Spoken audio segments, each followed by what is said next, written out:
안녕하세요. 생명존중 힐링TV 오행자입니다. 반갑습니다. 자, 오늘은 어떻게 원하는 삶을 살 것인가? 이거죠. 어떻게 원하는 삶을 살 것인가? 공자 오빠의 이야기. 자, 한번 시작해 보도록 하겠습니다. 우간님이 지었고요. 임대근님이 옮기셨습니다. 자, 오늘 나눌 이야기는요. 경솔은 순간이지만 잘못은 평생 간다라는 이야기예요. 가끔 우리가 누군가한테 실망하거나 그런 경험 있죠. 그럴 때, 그 순간에, 이거 아닌가 봐 하고 훌쩍 또 떠나버릴 수도 있는데, 그 순간에 경솔함이 나중에 저기 하면 또 이제 평생 후회할 수 있는 상황이 되지 않을까라는 생각을 하는 이야기입니다. 자, 공자 선생님께서 이야기를 한 거예요. 군자는 무능함을 아파하지 남이 자기를 알아주지 않음을 아파하지 않는다. 우리 이 말 되게 많이 들어봤죠. 자, 자활, 군자, 병무, 능언, 불병, 인지, 불기지야라는 내용이에요. 논어위령공 편에 나오는 얘기고요. 자, 이 이야기는 공자의 제자 중에 자공이 지금 이 책의 주인공으로 나오죠. 자공이 공자 선생님한테 공부하러 온 지 한 1년쯤 됐을 때예요. 그런데 어떠한 사건으로 인해서 내가 이 공자 선생님한테 여기서 공부를 계속 해야 되나? 해야 될 이유가 있나? 라고 후회를 한 적이 있어요. 망설인 적이 있어요. 그 이야기예요. 그래서 자, 그런 사건이 있었는데 공자는 노나라잖아요. 그 사건을 이제 양화 사건이라고 하는데, 노나라는 주나라의 제후국이란 말이에요. 그러면 주나라의 천자가 이제 제후들한테 어떠한 지역을 이렇게 띄워주고 이 지역을 다스려라 하고 준 거예요. 그러면 형제들이라든가 아니면 공을 세운 사람들한테 그렇게 지역을 띄워주면서 다스리게 했는데, 그것을 이제 봉건제도라고 이렇게 이야기를 했어요. 그때 이제 양화는 노나라의 대부인 계씨 집안의 개강자의 집사였어요. 그러니까 이제 그 계씨도 이제 집안에서 그 노나라에서 좀 알아주는 그 집안이었던 거예요. 그런데 노나라의 제후가 그 주나라의 천자를 섬기지 않으니 이 노나라의 대부들도 또 제후들을 섬기지 않은 거죠. 그러다 보니까 이 대부들의 그 집안에서 일하는 그런 가신들까지도 이 대부들을 섬기지 않는 거예요. 어떻게든 각자 자기 이익만을 챙기려고 이렇게 하는 그런 좀 혼란스러운 상황이었던 것 같아요. 그래서 이제 이 계시 집안에 양화라는 집사가 있었는데요. 이 사람이 이제 공자가 노나라에서 되게 유명하고 공부도 많이 했고 훌륭한 분이다 하니까 이 공자를 이용해서 자기가 뭔가 좀 영역을 넓혀보고 싶은 거예요. 그래서 늘 공자의 집을 찾아온 거죠. 그런데 공자는 양화가 어떤 사람인지를 알기 때문에 만나주지 않은 거예요. 집에 없다고 하고 계속 이렇게 이제 피한 거죠. 그러다 보니까 너무 계속 그렇게 피하다 보니까 좀 그렇잖아요. 그래서 이제 어느 날 이제 집을 나선 거예요. 좀 바람도 쐴 겸 나가보자 하고 이제 일부러 나간 거죠. 그 양화를 피해서. 그랬는데 나갔다가 이렇게 딱 집에를 돌아오니까 그 양화라는 사람이 공자가 나가는 거를, 공자 선생님이 이렇게 제자들하고 나가는 거를 보고 이제 집으로 들어가서 선물을 갖다 준 거예요. 그래서 아니다, 들어오지 마라 이렇게 막 했는데도 이제 선물을 갖다 놓고 가게 된 거죠. 없다고 하니까.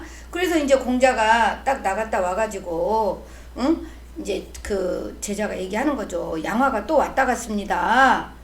우유에 삶은 돼지 한 마리까지 가져왔습니다. 이런 거예요. 그러니까 이제 공자 선생님 그러죠. 왜 들어오게 했냐? 우리가 나간 게 그 사람을 피하려 간 건데 왜 들어오게 했냐 하니까 이제 결국은 양화가 이렇게 공자 집을 살피다가 딱 나가는 걸 보고 일부러 그렇게 한 거예요. 일부러 안 만나줄 걸 뻔히 알으니까. 그래 놓고 이제 그런 생각을 하는 거죠. 공자는 예절을 중요하게 생각하는 사람이기 때문에 분명히 내가 이렇게 선물을 보냈으면 인사를 할 것이다 라는 생각을 하는 거죠. 그래서 이제 뭐 선물을 가지고 왔으니까 언젠가는 나한테 감사를 표해야 하지 않냐, 그것이 예가 아니겠냐, 이제 어찌하는지 나도 지켜보겠다 하고 양화가 이제 그런 행동을 한 거예요. 그래서 이걸 어쩌나 하고 이제 공자랑 제자들이 고민을 했죠. 그래서 똑같은 방법을 이용하기로 한 거예요. 양화의 집을 이렇게 보다가 양화가 집을 나간 틈을 타서 이제 선생님이 찾아간 거예요. 그래서 제자가 보고 양화가 집을 나갔습니다 하니까 공자가 이제 제자들을 데리고 그 집에를 간 거죠. 그래서 이제 똑같이 저번에 이렇게 선물을 전해줘서 감사하다고 인사를 하러 왔다. 그런데 안 계시다 하니 이 감사의 뜻을 전해달라 하고 이제 그러면은 공자도 예의를 갖춘 거잖아요. 그래서 딱 나온 거예요. 그랬는데 공자하고 제자들이 이렇게 이제 끝났다 하고 이렇게 딱 오는데 양화와 수에 넘어간 거예요. 일부러 그럴 줄 알고 양화가 집을 나가서 공자가 올 때를 숨어서 기다린 거죠. 그래가지고 공자가 딱 그렇게 하고 만연의 미소를 짓고 이렇게 딱 가는데 앞에 딱 양화가 나타난 거예요.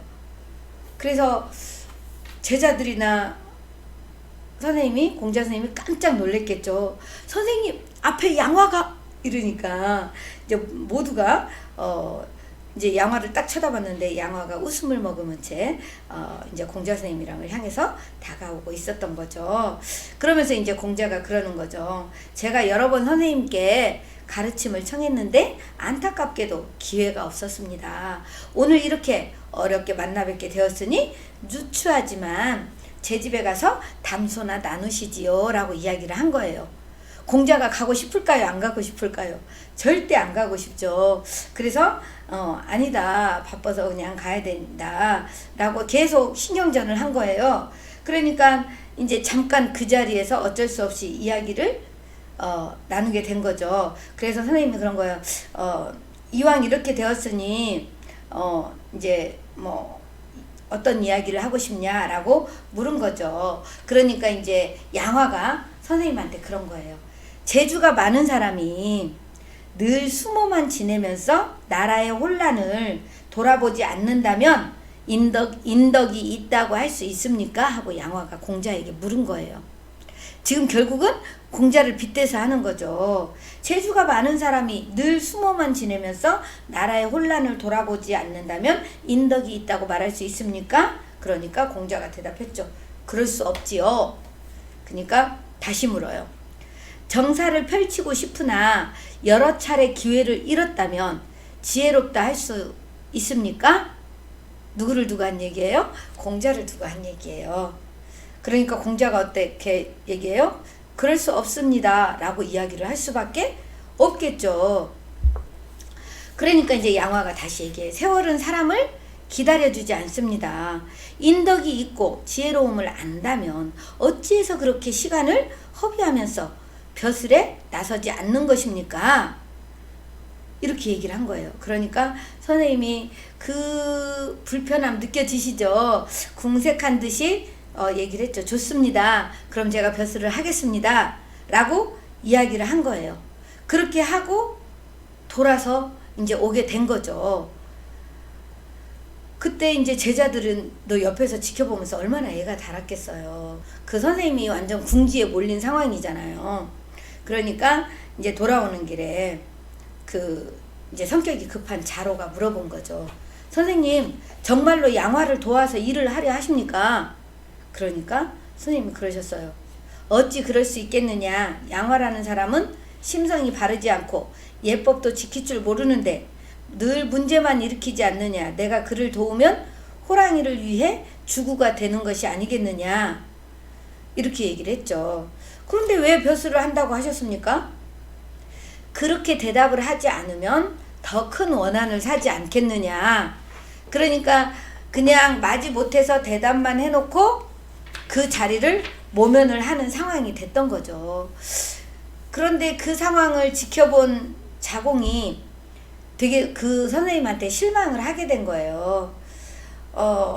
그러면서 이제 가만히 이제 선생님을 보니까 불쌍하기도 하고 되게 뭐라고 말을 하기도 그렇고 되게 실망스럽기도 하고 이랬던 상황이었어요.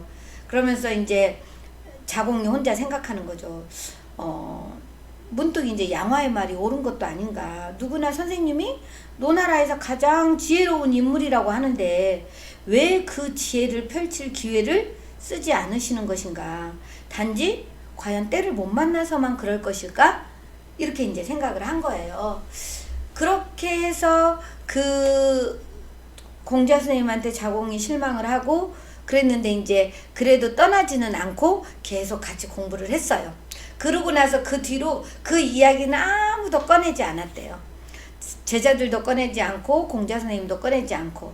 그런데 이제 몇 년이 세월이 흘러서 이제 제자들끼리 하는 이야기죠. 일종의 이제 그 선생님 이야기를 하면서 그 순간에 선생님은 이제 누군가는 이렇게 얘기하는 거죠. 선생님이 나약한 게 아니다. 일종의 약한 모습을 보이는 방식으로 협력을 하지 않은 것 뿐이다. 그렇게 함으로 인해서 충돌을 피하고 명성을 보존했으니 세상을 사는 지혜가 아니냐. 이제 이렇게 이야기도 하고, 또 누군가는 선생님도 평범한 사람이기 때문에 그런 불편하고 어쩔 수 없는 상황을 우리가 이해하고 좀 감싸줘야 된다. 이렇게 얘기하는 제자들도 있었어요. 그런데 이제 그럼에도 불구하고 이제 선생님한테 배우러 오는 그 제자들이 되게 많아졌던 거죠. 이제 자공은 상인의 집에서 태어났잖아요. 그러니까 나는 이제 스스로 생각하는 거죠. 만인을 거뜬히 상대하는 재능을 가진 공자 선생님한테 좀 배우려고 했는데 그런 좀 실망스러운 모습을 보니 내가 과연 이렇게 공자 선생님한테 배울 이유가 있는가? 라고 생각을 했던 거죠. 그런데 이제 세월이 한참 흐르고 공자가 돌아가시고 난 뒤에 가만히 자공이 생각을 해보는 거예요. 혼자서. 만약에 내가 그때 선생님을 떠났다면 어땠을까? 평생 후회하지 않았을까라는 생각을 하는 거죠. 그때 내가 떠나지 않기를 잘했다 라고 혼자 생각을 하는데, 여러분은 그런 적 없으세요?